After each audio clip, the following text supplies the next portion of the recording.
As Assistant Director of the FBI's Criminal Division from 2004 to 2006 and Acting Executive Assistant Director, I saw firsthand how terrorist organizations use criminal activities to support terrorism around the globe.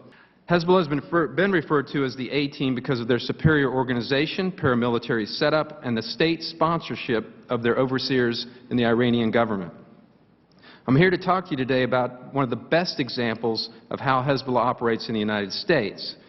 This case that I'm going to talk about serves as a warning that while Hezbollah terrorist organization has been focused primarily on fundraising activities in the U.S., their sophistication, presence, and deep entrenchment in American society and business has the potential to provide a platform to support a more lethal capability that should be of concern to all Americans.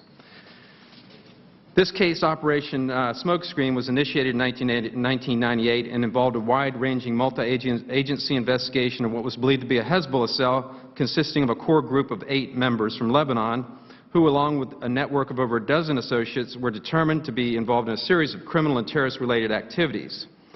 The investigation was able to prove that proceeds from their criminal activities were funneled to Hezbollah operatives who formed a procurement chain that originated in Charlotte, North Carolina, stretched through Detroit, Michigan, into Canada, and ultimately Lebanon.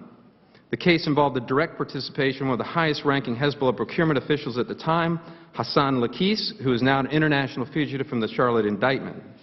Another significant Hezbollah figure, Sheikh Abbas Harakeh, was indicted in a second superseding indictment in 2002.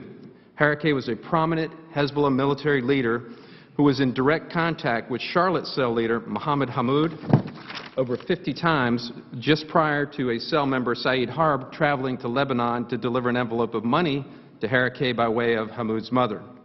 This case set precedent for many future terrorism prosecutions and was noteworthy because it used criminal violations in conjunction with counterterrorism statutes to preempt and neutralize a terrorist group operating on U.S. soil.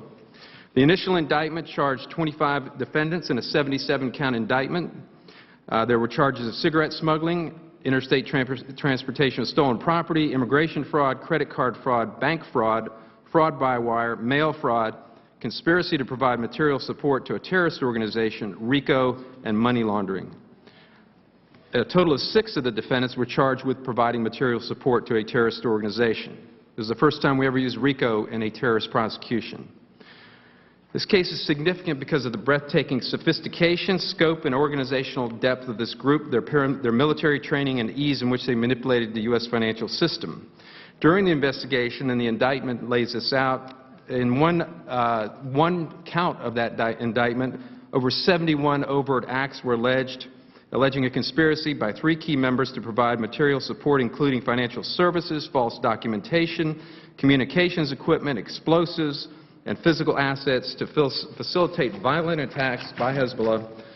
Over 500 bank accounts were examined. Over $8 million in criminal proceeds were identified. They used business fronts such as gas stations purchased with a fraudulent SBA loan, a restaurant, 2 tobacco shops, and a painting business to disguise their activities.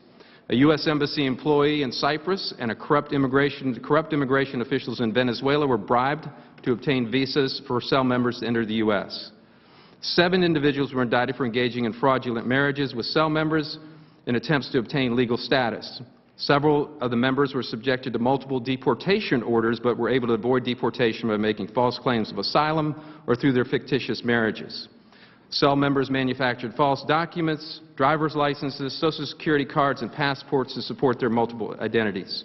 Scores of credit cards were obtained, run up to their credit limits, and ultimately busted out.